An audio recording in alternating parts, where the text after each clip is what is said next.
Bianca dahil sa bagyo. Yan. Oh, live na!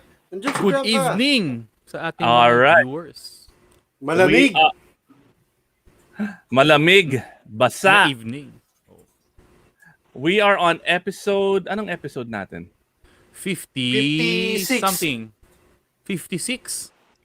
Wow. Kain yun, Iba. Wow. And we've got a super special guest, man, on the show tonight.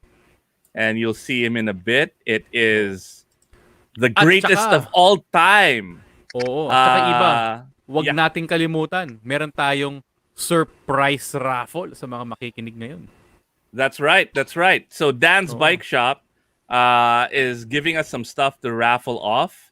Now, here are the mechanics. We'll keep it super simple. You just have to listen to the show and answer the question at the end of the show. First to Yeah. answer correctly will get the, I don't know what it is. It's either a jersey Bell or a helmet ba yan? shirt. Hindi yan bell helmet. Kahit O Mag kaya 9 lang, masaya na ako. KTM na dirt bike yan. Well, Alam you mo, don't know. alam mo, mahal tayo ng KTM but not that much. All right, Jolly from Ride Radio. Ano mang Ano balita ngayon? ngayon? Nako, alam mo, walang katapusan talaga Iba yung kalokohan ng LTO, no? Yung 2 days, 2 weeks na ito nababalita, no? Humihingi sila ng 2.4 billion pesos sa gobyerno para daw malabas na nila yung mga plaka na hindi pa nila nalalabas. Bayad na binayaran naman natin yan ah. Yun na nga Binayaran ko yung plaka ko.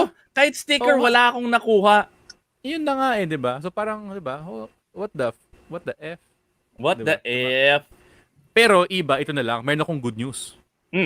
Ano naman? Yung Bing Basit episode, nasa Spotify na. Ha? Yun! Oo. Ang bilis, di ba? So yung mga na-miss si Bing Basit last week, pumunta kayo sa Spotify, panoorin nyo yun. Ay, pakinggan nyo yun. Yeah, if you want to hear the story of old school, cool, and the history and how the Big Ride became such a huge viral page, listen to our Spotify episode with Direct Bing Basit out now. Iba, Tsaka grabe yung naglabasan tayo ng mga ethics natin doon with Bing. Oo. Importante lalo sa mga media yung naglalabasan ng ethics, yung tamang ethics. Oo, Pakitaan ng pakitaan natin yung mga ethics. ethics natin sa mga walang ethics. Iba, grabe naman yung guest natin para sabihin, nag-comment si Mel Aquino para sabihin the GOAT ang ating guest. Galing si Masarap Mel yun. Aquino. Tago natin sa pangalang Glenn Aguilar. Pagod pa yan si Mel, nagtutuko ka na. Busy kay RB talaga ngayon. Yun! Glenn Aguilar on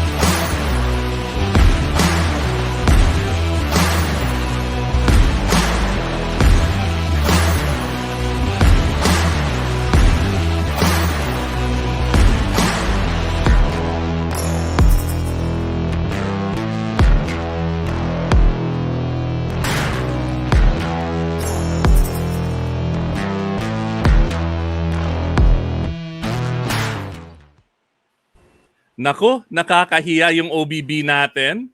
Oo, si Iba nagdo-dirt bike, oh. Nakakahiya sa guest natin to, pare. Nakahusbar na.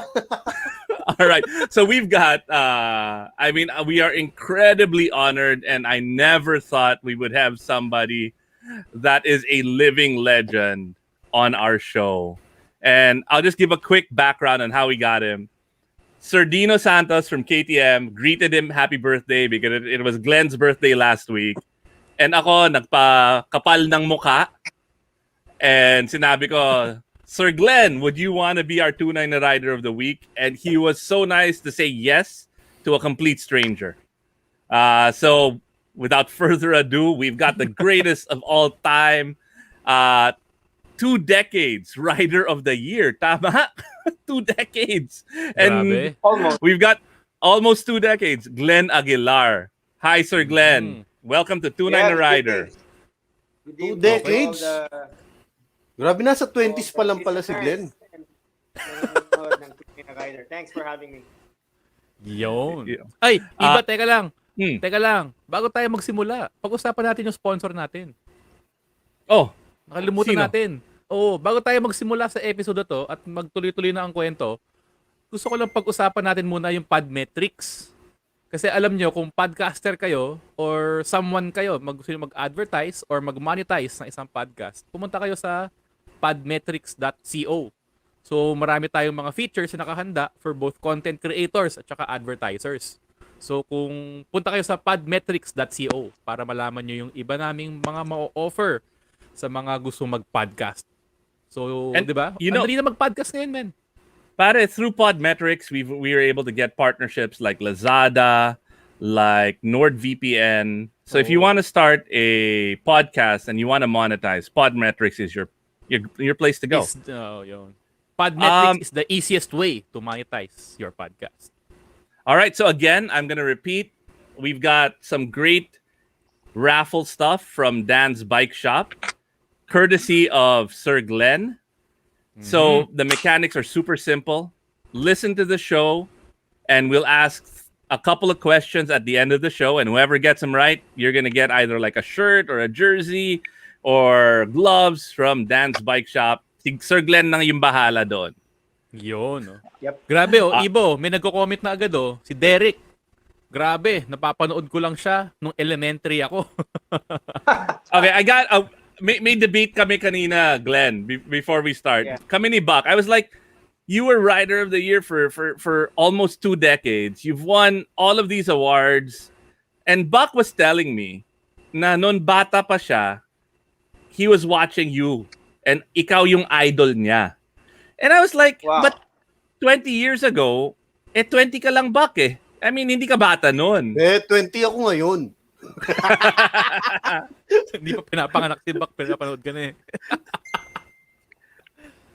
So, yeah, we're having that discussion. You've been dominating the scene. But let's start off. Let's take a step back.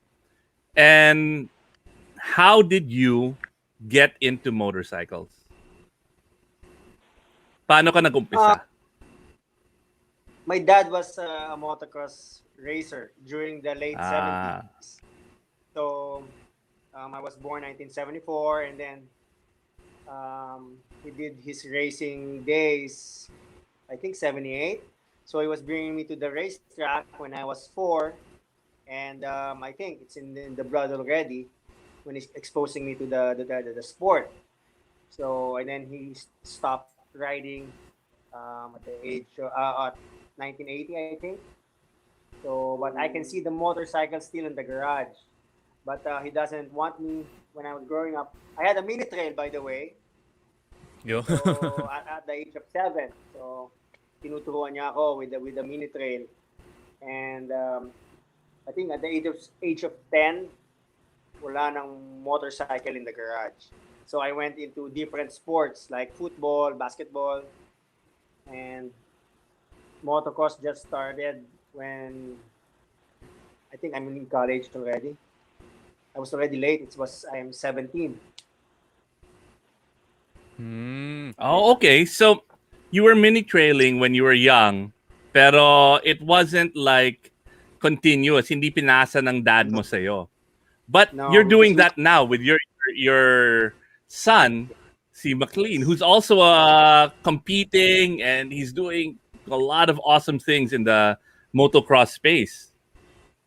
Yeah, because that's my my dream to start young. So when I had McLean, so talagang ininsist ko sa sarili ko, even nandun pa sa mom niya yung buntis pa. Actually, buntis pa. He had his motorcycle already. And then I was telling my family na it should be a boy. Sabi ko, and then my lola is the OB, and I was telling her na, Lola, pag babae yan, palitan mo. Sabi ko sa kanya. Wow. Yeah. So, sabi ko, ako kang bata ka, sabi niya. And then, yun, paglabas, lalaki talaga. So, meant to be talaga. So how did you get into racing? I mean, was it because your dad did they support you? Was he your inspiration? Yeah, yes, because my dad is into motocross, and then he went to car rally, and then to circuit racing. So I was exposed to in motorsports. Then my friends have motorcycles now, dirt bikes, so I will just borrow from them, and then I will tell my dad, "Dad, come on, buy me a bike." And then one lunchtime, sinasabi ko nga sa kanya, "Dad, come on, buy me a bike. You saw me in practice. Hindi akin yung bike, but I'm better than the owner, di ba?" And then just like that, sabi niya, "Okay, let's go." Sabi niya, "I'll buy you a bike. When's the race?" Sabi ko, "I think there's a nationals in 3 weeks time." Sabi niya, "Okay, let's do it." Sabi niya, "I'll do it 100%." Sabi niya. And then, Wow. Okay. Tuloy-tuloy na. Tuloy-tuloy na. So si Airpods yung first sponsor. Yes. Yeah. Oh, kaya sabi niya nun, after me winning, kasi I didn't join beginners class na eh. When we went to the national race, so there's pre-practice like Friday and a Saturday. And then he saw my competitors na sabi niya, "Kaya mo yung mga yan sa beginners ha." Sabi ko, "Dad, I'm just, di ba? Ngayon lang ako nung Wednesday nag-boots." Sabi ko, I didn't know how to use boots. Sabi niya, "Nagbe-break mag-isa yung bike." Sabi ko, "Yeah, but sabi niya, I see that you can beat the beginner riders. So you joined the novice class." Sabi ko, "Dad," sabi ko, "Novice?" Sabi ko, "Mahirap yun." Sabi niya, "We go home or you join the novice class. No choice."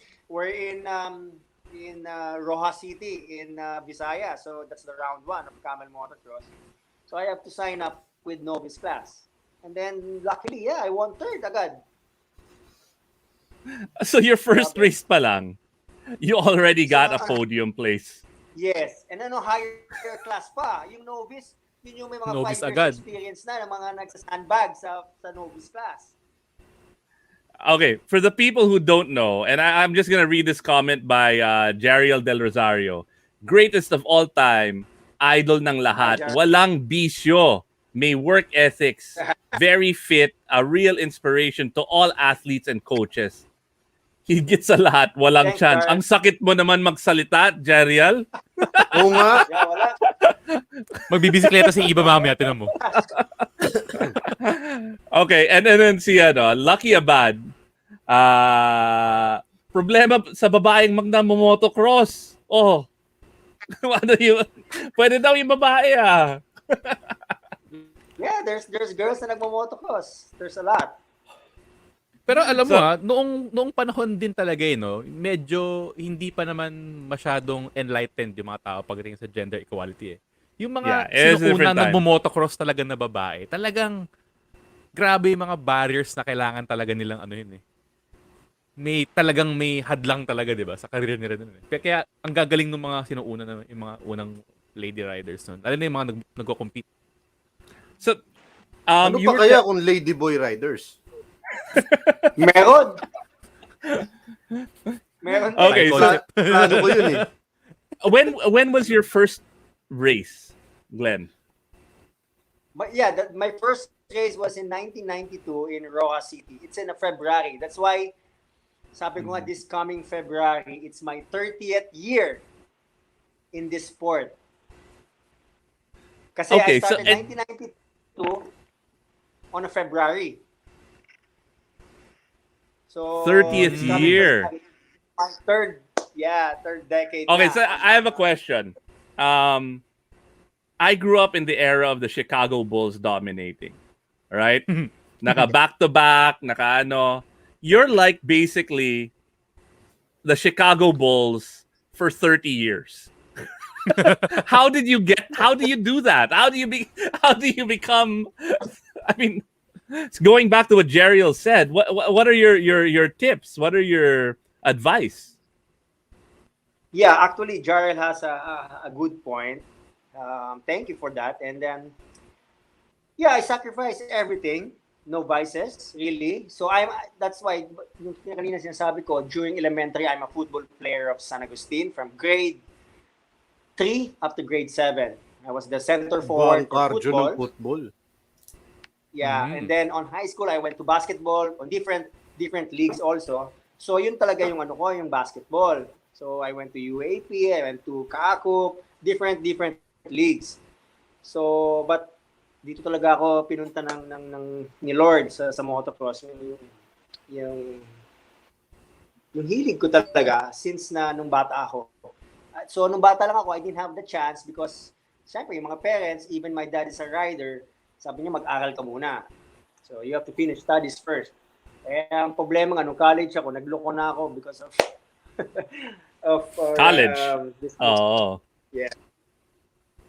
Okay, so there are a lot of new riders. The local market, the local scene has exploded in the last 5 years, right? Ang daming new riders. Do you have any tips for people who wanna experience motocross? Maybe not compete, but if they wanted to get into the sport, any advice on that? Actually, motocross is a good stepping stone. For, of course, motocross is on a dirt, right? But when people learn how to ride on a dirt, and then they apply it on the road, they will be more, in a sense, na serious. They know how to handle the bike. Because on the dirt, it's so slippery. Even the coaches like Jarrell, and there's a lot, Mel, and the other coaches in dirt bike riding, they will teach you how to drift the bike on a dirt, how to maneuver it the proper way, the body position, and you can apply it on the street also. And then the motocross riders, when they ride on the street, they're more tame. Kasi mas nakakatakot yung asfalto, yung jeep, kesa sa putik. Yes. Kasi mas talaga eh. So, pag nahulog ka sa putik, malambot lang. Baliwala eh. Baliwala talaga. So, as you can, if you will see, like now yung mga super bike riders, their cross training is motocross. It's a different way around. So if you put a motocross rider on a super bike, madali yung transition. But a super bike rider to put it on a dirt bike, medyo matagal. So para sa kanila, yun ang magandang training nila. So for a motocross rider, pag nag-super bike naman, give him like how many months madali yung transition. Wait. Hindi ko alam to. Pero Archie Garcia says, it's not just motocross for Glenn. He's also a super bike champ. Hindi ko alam yun Yeah. CIA to si Archie. Oo nga eh. Actually, si Archie dapat may show. Yeah. Guest natin si Archie, dude. Actually, Archie, mag-guest ka naman, no? Oo. Anyway, all right. Before we get into that, we've got something super cool. Before I pass the mic to Jolly, we've got something super cool coming up. And it's a pet project of ours. Kasi mahilig kami mag-ride. And when we ride, umiinom kami ng kape. So medyo maarte kami sa kape. So it's a project we have with Lakbay Brew. And let me load up the video we made. Ang gwapo ng ng model namin. May influencer kami. Lumalabas sa TV to. Sino?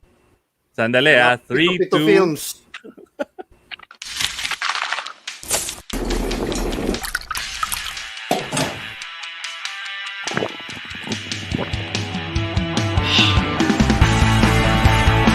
Pagdating sa kape, kailangan maitim, mabango, at matapang.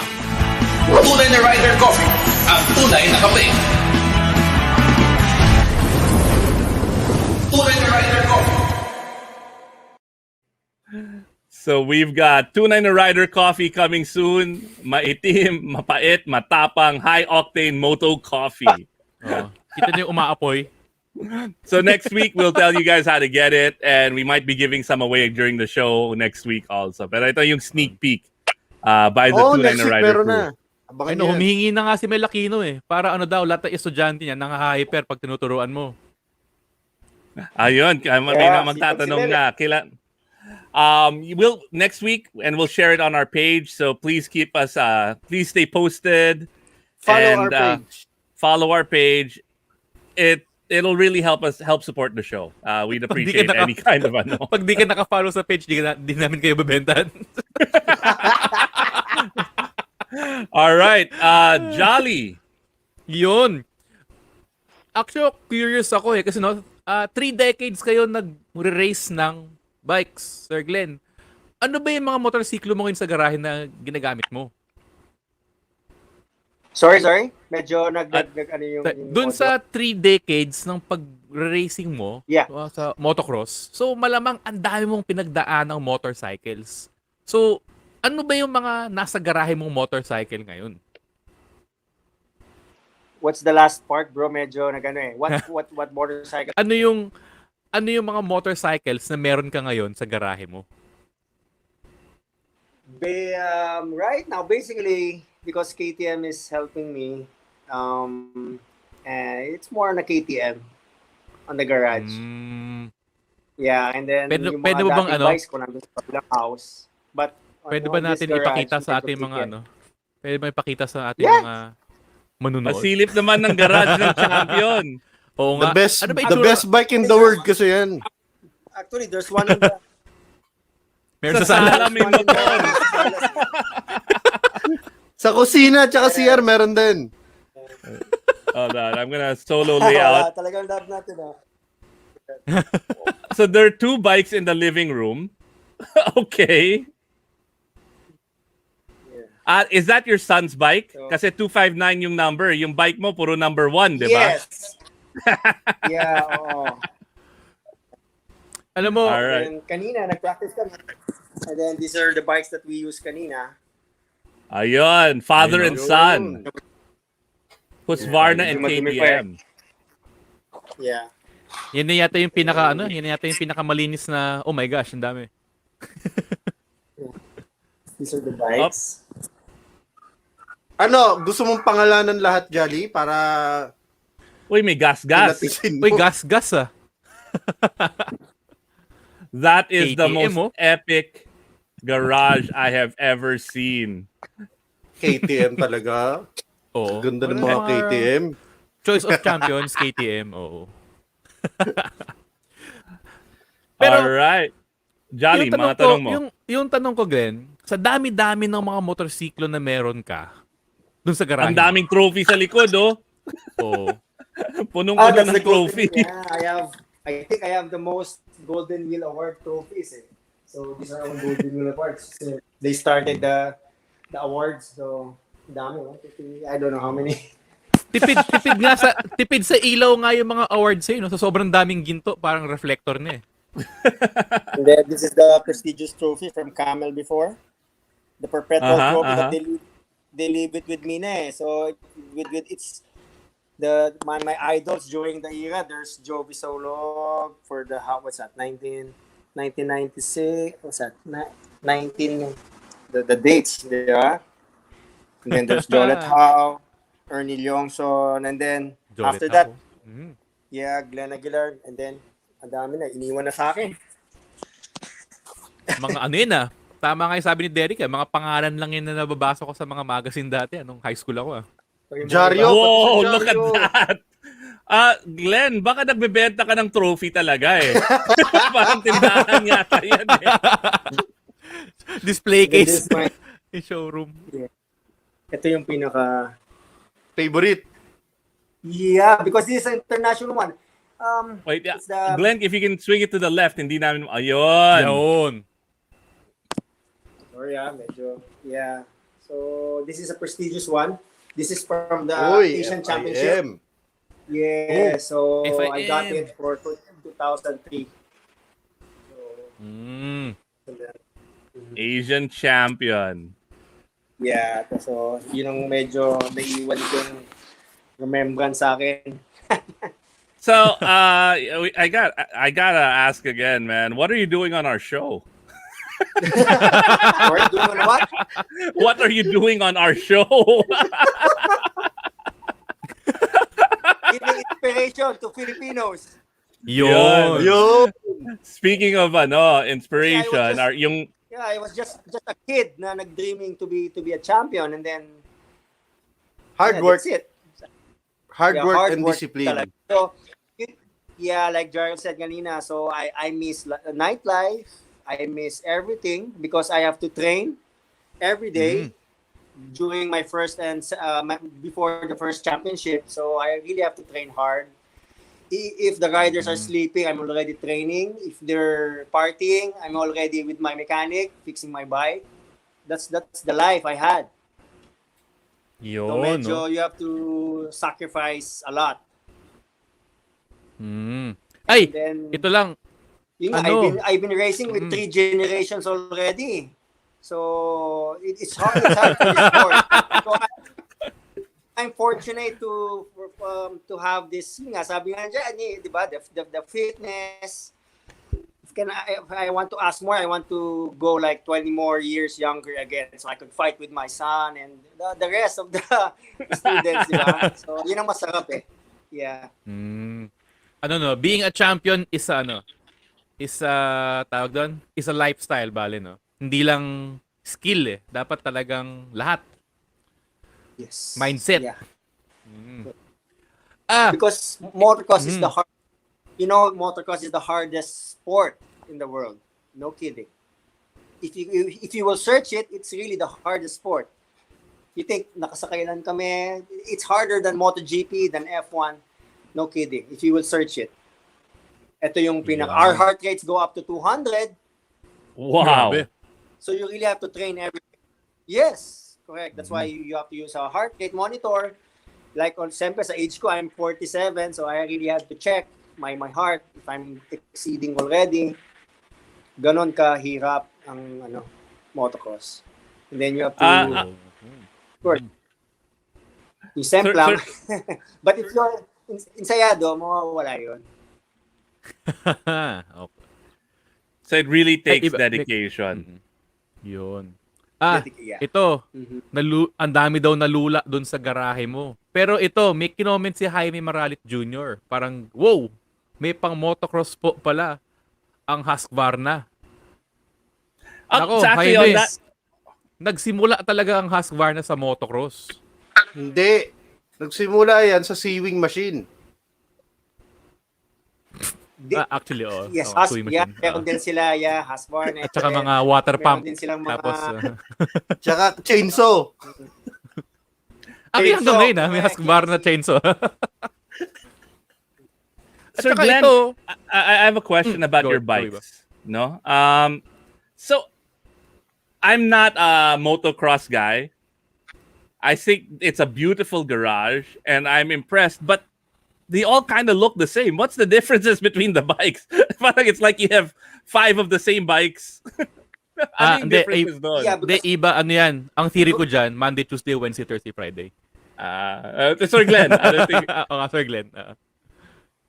Yeah, because there's different CCs eh. There's a 250, a 350, and a 450. 4 KTM. They build that. They're 3 motocross race bikes, 250, 350, and a 450. And then each year, they change a little, so you have to upgrade. And then this bike has a different suspension settings for this track, a different gearing. And then, ganun nga, parang damit. Kailangan maraming damit kung yun yung hilig. So it's not Monday, Tuesday, Wednesday, Thursday. It's more for this category, No, for no, this no. track, for this iba't ibang setup. No. I have another question Pwede about... naman one bike. Pwede naman one bike. Pero lang. mas madugo lang. Gusto ko lang. That's because yun yung first love ko talaga eh. Na may mga bikes na matest. May dahilan. Especially now, KTM is the owner of Husqvarna and Gas. So, you have three models to choose, di ba?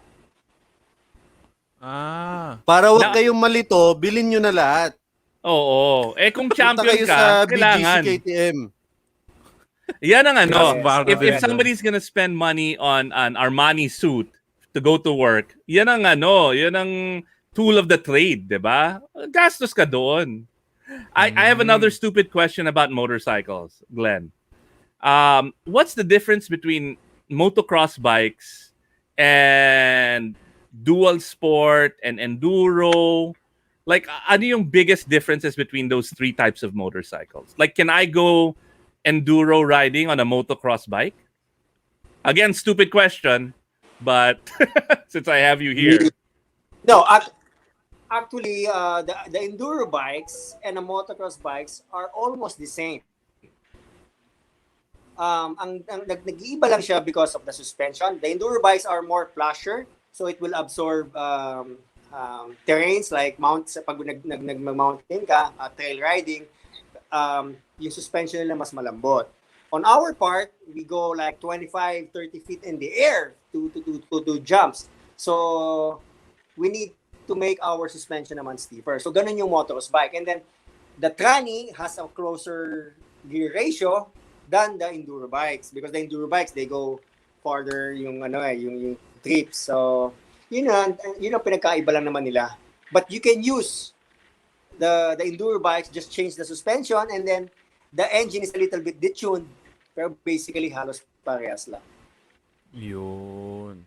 Kaya madaming bike si Glenn kasi may pang enduro siya, may pang motocross siya. Iba-ibang setup. Especially with KTM, diba? It's ready to race. When you buy enduro, it's ready to race, diba? That's their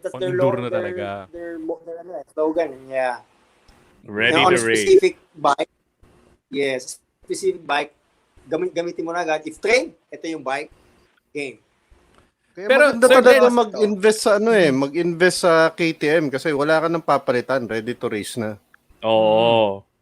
hindi mawawala warranty mo Yes, pag pinarera mo.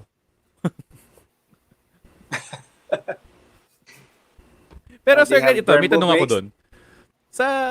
Sa dami ng mga bikes na ginagamit mo ngayon, meron ka bang parang isang particular na parang yun ang paborito mong gamitin?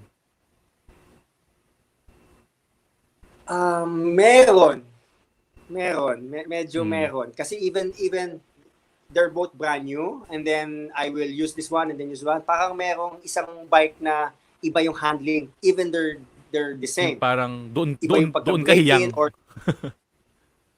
yes. Parang minsan ako din, that's a good question. Kataka ako, these bikes are the same, pero yung suspension niya, same clickers lahat, pero I like this one better than the other one. So kaya ito laging gusto ko.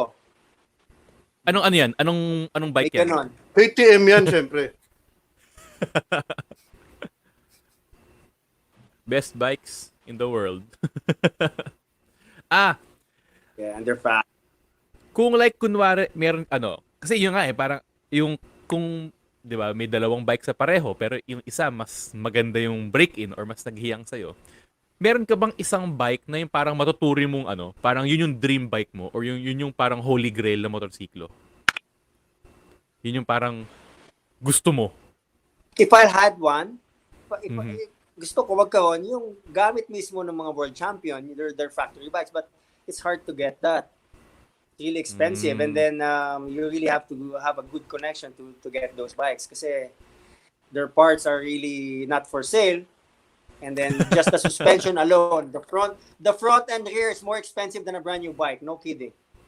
Wow. Baka si Sir Dino can help us out. Factory bike. Yan. We will send this to Dino. Ayun. But Okay. But the stock KTM are really good na. They're the lightest among the dirt bikes. They're only like 220 pounds for 450. So they're the lightest, and then they're winning shootouts all the time. Yun. That's why marami nakikita din. Yeah. Alam mo iba, yung kagandahan din kasi sa sa tingin ko ang kagandahan sa motocross, pag nagre-racing ka sa closed circuit.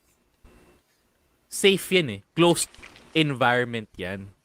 Yes. Kaya Correct, sa tingin ko, parang parang yung mga nanonood sa atin, 'di ba? Naka-internet ngayon. Dapat secure din kayo. Kaya gumamit kayo ng NordVPN. Ng NordVPN. Oo. Ganda ng segue, Jolly Oo nga. Ang tagal kong, alam mo buong araw ko pinag-iisipan paano ko isi-segue yun Ay, teka lang. Start ko lang yung Start ko lang yung Kaso nakalimutan. natin. Pag-usapan lang natin yung NordVPN. Bago kasing sponsorin Grabe, tinan mo to. 73% off dun sa 2-year plan plus 4 months free pag gumamit kayo ng NordVPN. Gamitin nyo lang yung coupon code na TNR. Tapos yung link, andun naka-flash. Ipopost namin sa comments yan. Kaya yan, para secure kayo sa internet. Tapos yung kagandahan di ba? Yung mga nagne-Netflix dyan, YouTube, yan, nilalock nila per region sa mundo. So kung kunwari, may gusto kang panooring Korean novela na doon mo lang sa Korea Actually, mapapanood. Jolly, Yung NordVPN. yung mga karera na hindi pinapalabas Oo. dito, ginagamit ko ng VPN so I can watch it wherever in the world na pwede. Yun. Pwede yun? Oo, Oh, like galing yung nilalaka talaga nila. ng NordVPN. yung nilalak Dakar nila. Rally, pinapanood ko Oo. yung live, yung mga recap ng Dakar Rally using NordVPN. Wait, teka. May live sa Dakar? Di ko alam yun ah. No, yung Pinapanood ko lang recap. yung mga recap. Okay. Oo. Kasi ang haba naman kung ilan araw yung Dakar Rally, di ba? So NordVPN, man, for your racing needs. Yon. Yun. All right. Ayos. Buck. Wait. Before we go before we go into Buck's, I want to get a reaction from you. Kasi si Buck motocross rin yan eh. Ha? Hindi So Glenn, I'm Hindi gonna ako play a yan. video. And tell me Motocross ba what you tawag mo think. dun?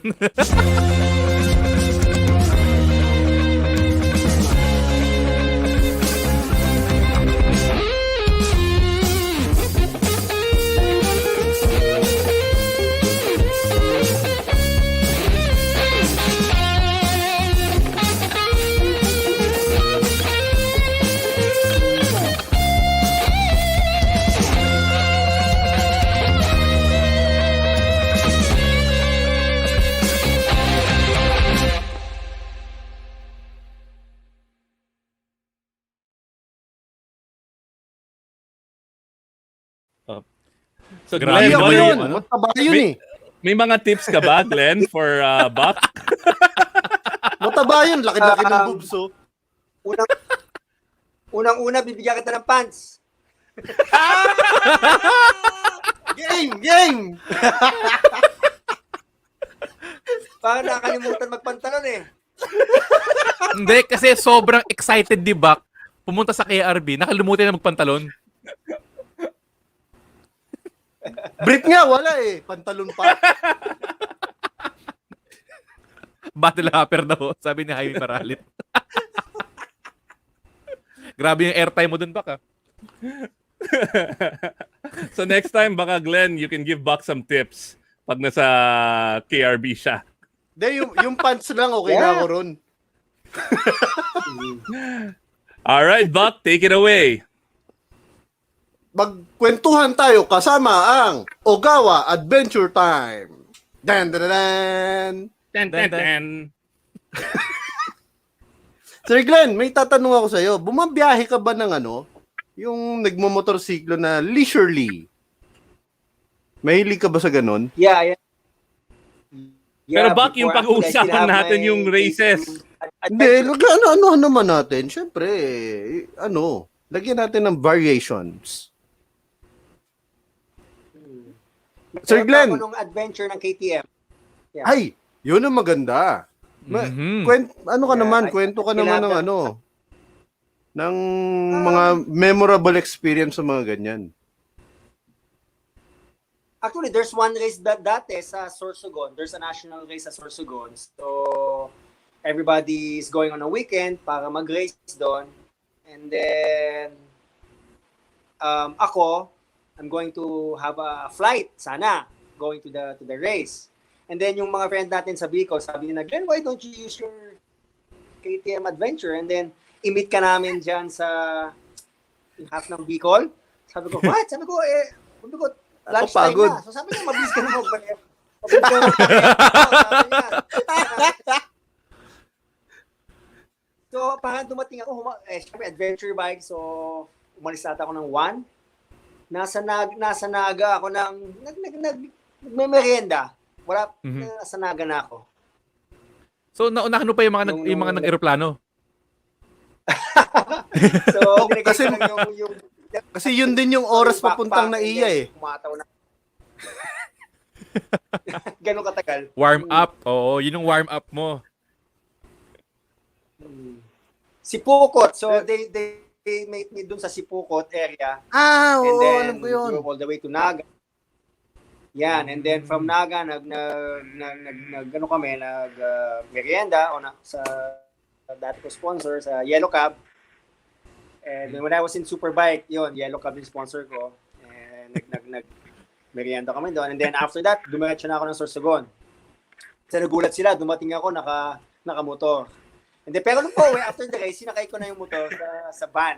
Sinakay ko na sa main van para Pahinga na. hindi ko na kaya magmotor. And then, Ano we naman, go sir, to ng ano? Pagod po. Ay, sige. Most memorable competition mo or races? Yon. Mhm. Yung ano na lang, yung Asia. Ano yun? Yung FIM. Yes, Kwento mo yung yung there's a lot hardships mo doon and glory. Glory. memorable race. May memorable na na masakit di ba? Oo. Oo. Kasi di ba, you saw 2003 I won the championship, and then in 2004 I was leading already for another championship for 2004. So medyo peak ko noon, so 2004 on the last leg of the race.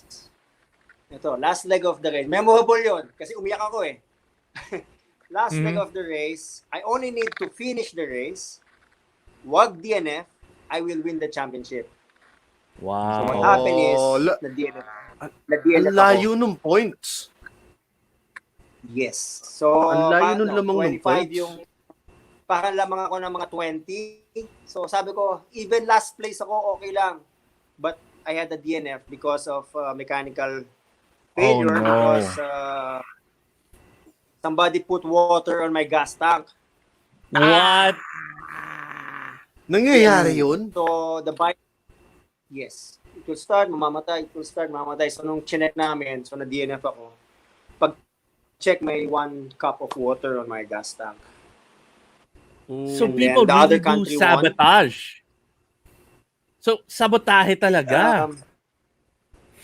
Parang naiiyak na rin ako Kahit naman ata ako pag nilagay Mahirap ng tubig yung mag-judge. tangke ko, maiiyak ako eh. Oo, Mahirap hindi. mag-judge, but di ba, nung dinray namin, saan ang galing yung water? So, hirap mag-judge kung ganun nga yung nangyari. Saka kung di naman But umuulan, di ba? It's the other country who won, who's second sa akin, and then, alam ko talaga sila. Si Jaime nagtatanong, ano raw ang DNF? Ayun. Sa karera, Did not finish. ang DNF, yun, did not finish. Did not finish, DNS is a did not start, so I had a DNF. So, yun ang pinakamasakit nun. Kasi yun lang ang Ang ano pwede ba? gawin nila sa akin. Pag nag-DNF ka ba, wala kang zero ka, di ba? Wala kang point, ibig sabihin. You have to finish 50% of the race. Mhm. That if it's at 20 minutes, you have to do more than 10 minutes. And problema nga, third lap pa lang, namatay na yung bike, second lap pa lang. Wala na. Tapos I'm trying to start it para lang maka-finish. Under like 1 meter and then mamamatay. Mamatay. Wala talaga Wala akong talaga, oo. Oh, si Melakino nag-chime in po. Meron pa nga pinapatay yung fuel cock sa starting line eh. Oh, ginagawa ko kay Sorry, Pong yan. meron pang Sa bike night ka, ginagawa natin sa isa't isa yun eh. You know, Oh, wait, I just wanna... Go ahead, Sir Glenn. Papatayin yung fuel tap, lalagyan ng beer yung yung so, tambucho. Diba? Papatayin niya yung gas mo. So, pag anda mo, few meters, mamamatay yung makina. Grabe Pero yung sa mga ganun. fun lang yon. Oo. Wag sa mga seryosong karera yun. Yeah. Minsan, Grabe. nangyayari, because di ba magkakatabi kayo, when it's a 15 seconds and they put the 15 seconds, so you have 15 seconds to get ready, and then they will change it to 5 seconds. Within 5 seconds, the gate will drop. Ginagawa nung iba, katabi mo sila. So yung kill switch on the left hand, di ba? Nasa left, handlebar. So kung katabi mo siya dito, naka-serious ka lang gano'n, nag-rev ka, pipinutin lang yung end stop mo. Tatakan tayo kahit yan.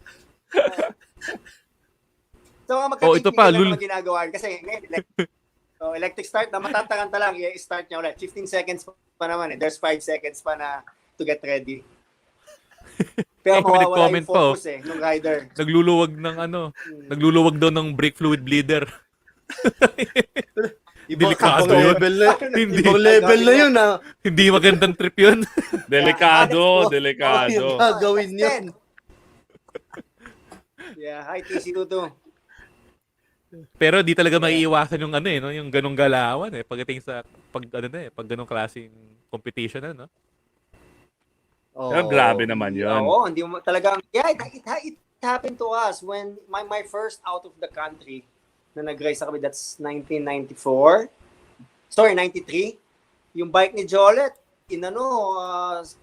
ganun din. So, tataka si Jolet, namamalya yung bike niya. So, sabi ni Jolet, ba't siya namamalya? Mag-race na. When they open the airbox, May buhangin. binigyan ng putik yung air cleaner niya. Tayo na! Putik, so hindi makakahinga yung yung airbox. So namamalya yung bike, nataka siya. So galit na galit si Jolet. So sabi niya, sinong gumawa? Sabi ko, malay natin, nasa Malaysia tayo. Diba? Hindi, tsaka yung mga ganong klaseng sabotahe, galawan ng marunong kumalikot ng motor eh. Hindi Kaya, aksidente eh. Before yung mga legends natin like Jolet, Jovi, Ernie, yung mga dating riders when they're battling, yung mga bikes talaga pinapasok sa hotel. Even in the rooms of the hotel, sa room ng kwarto, pinapasok talaga nila. Bantay sarado Ganun dapat. sila na sigurista na yung bike walang makakahipo kundi yung sila lang. Kasi hindi mo masabi, di ba? Kagaya nun. We're in Malaysia, pag tataka siya, pre-practice, wala namang palya yung bike. And then nung mag-race, pumapalya. Pagbukas na ng airbox, akala ata mudpot yan, nilagyan ng putik yung air cleaner niya. Kaya pala Nag-mudpack. Kaya pala si Sir Glenn may KTM sa sala. Oo, yun. Secure na secure. Secure na secure. Instinct yun. No? Grabe. Ayan sabi ni Mel, kaya sa pagkatabi, tulog sa motor. Yun. All right. So, Buck, after all of these epic races, ano bang kailangan gawin ng mga rider pagkatapos? Siyempre, masasakit ang mga katawan yan every races, di ba? Sir Glenn. So, ang sagot dyan, bumili kayo ng OGAWA massage chair. The Yun. best chair in the world. Uy, Yung OGAWA, maganda yun. Pamparaelax. Uy, alam mo natin kaya si Sir Glenn sa OGAWA. Hindi ako nagbibiro. Oo nga.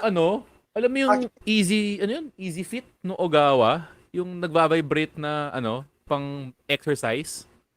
Grabe yung engagement dun sa sa binte. Yung pag tumatayo ka sa bike, yun na yun ang na-engage na muscles eh. Fitness jargons. actually, syempre, Sakto.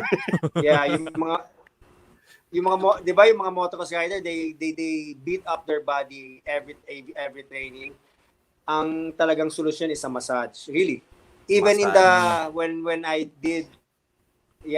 won the Asian Championship, they sent me to the World Championship. So when I raced in Europe, nakita ko yung mga top riders during their break, 'di ba? They have yung massage chair talaga na may butas, 'di ba? Ganon. Yun. Massage talaga yung mga rider nila. Correct. Kaya Yun. magandang So, investment. Mag-invest kayo sa massage chair. Bianca, itong section na to, edit it out. Padala natin sa OGAWA. Padala natin sa OGAWA para may isa pang sponsor si Glenn. Oo. 'Di ba? Oo. Wow. No kidding, really. The riders need some massage. Ano yun I can muscle imagine recovery. Oo. Tsaka grabe yung strain nga lalo na sa legs, no? Kung nakatayo ka lagi. Whole body, Bawat lubak, buong katawan, pare. Yeah, All right. because the riders just doesn't. Yeah, one more. The rider Yeah, kasi hindi go lang ahead. just rides the motorbike. In the morning, they do cycling. Some do jogging. Diba? Nagtitraining ako. Narinig mo, Jolly, cycling. I do jogging 5 miles a state. Diba? And then you do weightlifting. And then there's the time you go to the track. So yung routine mo everyday, ganon. So talagang bugbog yung katawan mo. So yun nga. So yung katawan ko parang kumbaga sa kotse, mga 300,000 kilometers na eh. Yun ang problema. Palit ball joint, palit kung ano-anong parts na. Grabe sa Maintenance. Back end, di ba? Maintenance. Speaking of generational riders, hi Tito Glenn, pa-shout out. I'm McLean's best friend. Hi, Si- Jero. Hi. Yeah. BFF. For watching. Iba nagpaparamdam din si Coach Mel Aquino. Lalo na pag maghapon daw nagko-coach, kailangan talaga ng massage chair. Yun. Sige. Pakilala rin natin si Coach Mel. Let's see what happens. Kasi I think that's a great fit with Ogawa actually. Because I love my massage chair. Ako, speaking hindi ko na of- magamit yung Tunay yan massage chair ko. In-arbor na ng nanay ko eh. Ano yun, Glenn? Yeah. No, I was telling Speak- Mel Aquino kanina, pause yan. Ang daldal kasi. Yeah. I can hear him from my tent. Kasi malapit kami kanina nag-tent ako. Diba? May mga students siya. So, yun. Siyempre, he's coaching. So, sinisigawan niya. Hey! Diba? Kaya nung hapon, napadaan ako. Sabi ko, I'm going. Sabi niya, pause na ako. Dapat pala may may skala rin si Coach Mel. Pakilala rin natin. Stay tuned. We'll have a skala giveaway very, very soon. Shucks, Yun. ang ganda nun, no? Kung mag-enroll ka sa Mel Aquino training camp, nakaskala Nakaskala kayong lahat. Social. World class. All right. So, before we move on, we want to say hi and a big thanks to the guys at Kumu. Kumu is a Pinoy live streaming app where you can connect, tambay with Filipino streamers and celebrities. Use our link in the description to follow some Kumu streamers. Tayo, mag-Kumu na rin tayo. Try natin. Bak, Jolly. Oo, masaya yan. Masaya yan. So stay tuned for a Tunay na Rider Kumu Kumu special. Oh, Sasayaw ako ron. Oh my gosh. Ito yung last question, Sir Glenn, before we go to the raffle.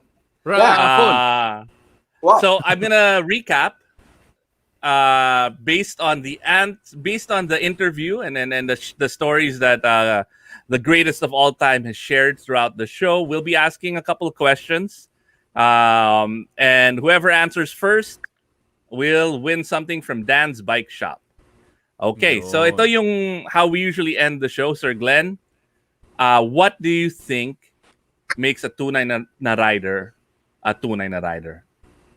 Anong definition mo ng tunay na rider?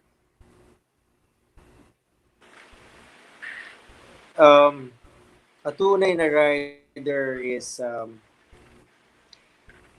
tunay na rider will be a rider for diba, the rest of his life. Para sa akin. So, you can't go to car. So, ang tunay na rider para sa akin is going to love motorcycle for the rest of his life. And then even when your wife is Hindi niya- pregnant, next generation, may motor na yon nakahanda. Always- Tunay na rider is It's always a buong buhay na rider. para sa akin. Ang tunay na Yun. rider is always riding his motorcycle. Even it's in the street, di ba? So, wala siyang ibang gagawin sa buhay niya, kundi hanggang pumuti ng buhok niya, he will still love motorcycles. Yan ang tunay na rider. Kasi kung hindi tunay na rider yon, lilipat ng ibang mahihilig sa car para sa akin. Mag-golf, magba-badminton, Isang tunay na rider. di ba? Tupada. Men, Yung nakakatawa sa comments. Dedication to two wheels. May Yun. nag-uusap na dito sa comment section natin, oh. Yung si TC 22 at saka si Al 25. May nangsabotahe din daw nung gas tank niya sa isang Iloilo race. Natanggal daw yung tangke ng gas cap niya. Tapos na black flag siya. Naglalabasan lahat ng mga Yeah. Naglalabasan lahat ng mga dirty tricks dito, ah. Nangyayari. Yeah. All right, I'm gonna start off the raffle question from Dan's Bike Shop, and it's gonna be a super easy question. Ano yung motor? Ano yung brand ng motor na ginagamit ni Glenn? Yun. Yon, for the first Hindi namin raffle. sasabihin. Hindi namin sasabihin. Hindi namin sasabihin. Hindi namin sasabihin. Hindi namin sasabihin. Alright. Hindi namin sasabihin. Meron na. Si... Wait. Ano sasabihin? Hindi namin sasabihin talaga. Bala kayo dyan. Alright, ang dami ng sagot. Alright, the first was si Christian Kirby Aguilar. Baka kamag-anak ko. Wag yan. Teka. Yung maganda yung comment na specific, pati model may nag-comment. Eh. Wait, Wait, bakit ito na ba? lang. Sino si Christian, Sir Glenn? He's my brother. Sorry, bro. So no. Hindi pwede. Hindi pwede Okay, ang pamilya. Iba. runner up. Si Ito iba. Jeriel Del Rosario. Okay, Glenn, you're good with Jeriel. Yun, Yeah. yung pangalawa. Okay, Gerald. All right. Anong mapapanalunan ni Jeriel? Si Sir Glenn na will we will coordinate for you, Glenn, so para hindi kayo mahirapan. Jolly, ikaw na kasi if it's me, it's not gonna happen. Oy, anong gagawin ko? Coordinate with Glenn and Dance so we can get the prize to Jeriel. Kay Jeriel. Jeriel. Okay, sige. Message mo kami, Jeriel, sa Tunay na Rider. Message mo yung page para makita namin na maalala namin. Sir Glenn, do you want to do another one? Yeah, definitely. Yeah. Dance is so generous on that. So they're my sponsors. Ilan for a pa long ba time. natin? Ilan pa ba? Alam mo, masarap nga pakinggan because the CEO told me that even siguro yung anak ni McLean, they will sponsor even, di ba? So parang pag sinabi ng isang sponsor mo yun na even McLean's son, we will still continue doing the help and support. So parang wow. Sir Glenn, ampunin nyo na ako. Some Ako company- na maglalakad ng ako na maglalakad ng papel. Even you win or you lose, they don't care. It's the loyalty. Yun. Okay. Hindi ba motocross bikes yun? Hindi pinapapilan yun. Wait. Do you Hindi. guys have any questions? Yung adoption papers. Sandali, raffle muna. Baka may mga... Raffles, yeah. Go. Okay, one more. just go Ano there. yung next tanong natin? Ito. Sir Glenn, ikaw, may tanong ka? Based on what we talked about? Yeah. Sige, ano yung tanong nyo? I just want to ask, who knows how many championships did I have? Yun. Yun. Okay. How many How many championships? Si Sir Glenn. Teka, magko-comment ako. How many Kailan? riders? Google ako. Teka lang, mag-google ako. Okay, may answer na tayo, Sir Glenn. Si TC Tutu, 18-time champion. Tama ba? Mali. How many? What did you say? 18-time. Yeah. All right. Yeah. Galing. May mga super fans talaga, oh. Nahuli yung sagot ko. All right. And then finally, kami na mag-sponsor ng premyo na to. Alvin D gave us some really nice Touratech caps that say sobrang subtle. I love these caps. Oh. So we're gonna give a Touratech cap away to that who can answer this. You have to have listened to the whole show talaga. All right. This is a limited edition Touratech cap. It's beautiful. I love it. Super subtle. Sir Glenn will be celebrating his what year anniversary come February 2022. Ilan dekada na lang in racing? In Feb, diba? Feb 2022. Sir Glenn. Ilan dekada? Yeah, in Feb. Yan. You know? Si Christian. Daya. Gusto mananalo talaga si Christian eh. Pero mukhang si Vin yung unang sumagot. Vin, yeah. Wow. Vin Dancel. Yeah. Nice, Vin. You know. All right. And on that note, we'd like to thank you so much, Sir Glenn. Is there any last words? Yeah, I would like to thank, of course, Tunay Rider for having me and make this an inspiration to the riders, not only for motocross, but in different sports. Na it's really dedication and hard work to achieve this precious moment. You know, the limelight. You know, for being on top. So yun lang. And then of course the sponsors, I would like to thank them. If okay ba? Pwede? Yeah, go for it. Yeah. Of course, I would like to thank through the years the KTM BGC, Adventure Cycle Philippines, Oakley, who's been my sponsor for 25 years, and Wow. Dance Bike Shop, Garni, Toily Designs, Ivy Collagen, Pirelli Tires, and Davao Occidental. Yeah, this Yung one, buong Davao Occidental. Wow. Yeah, Yung Sponsor buong mo, Davao Occidental sponsor mo City. yeah. Baka may Glenn Governor, Tax. yeah, yeah, especially Governor Bautista. He's been really helping me a lot. And ACGR Rentals in Davao, and a lot more. Of course, PPOF, Caloocan Sales. Yeah, Joey Ramirez of Dance. Thank you for everything. Of course, Yun. Dino. All right. Yes, PTM Thank family. you guys. And Thank you, it bro. takes a village. It takes a village to support a successful career like yours, diba? You really need all of that support because it's not easy and it's not cheap. Yeah. And there's a lot more naman. Sorry pag hindi ko na nasabi yung iba, di ba? May marami kayong sumusuporta. So, hindi ko lang nabanggit yung iba. Thank you sa inyo. Alam niyo kung sino kayo. Maraming salamat. Kasi kung wala sila, an athlete needs a support, for him to do better. Tama. Yan, oo. All right. Thanks, All right. Sir Glenn. And boom. Yun. Oops, mali. Mali. Saan ba yung Excited. Yun. Yun. Oh, Yun. next week. Ang Next ano week. natin, Malulupit Guest. na riders din to. ano to, off-road duo naman. Puro Oo. off-road tayo ngayon Yeah. Tago Si natin ano? sa pangalang Kristen Lee at saka Kari Puyat.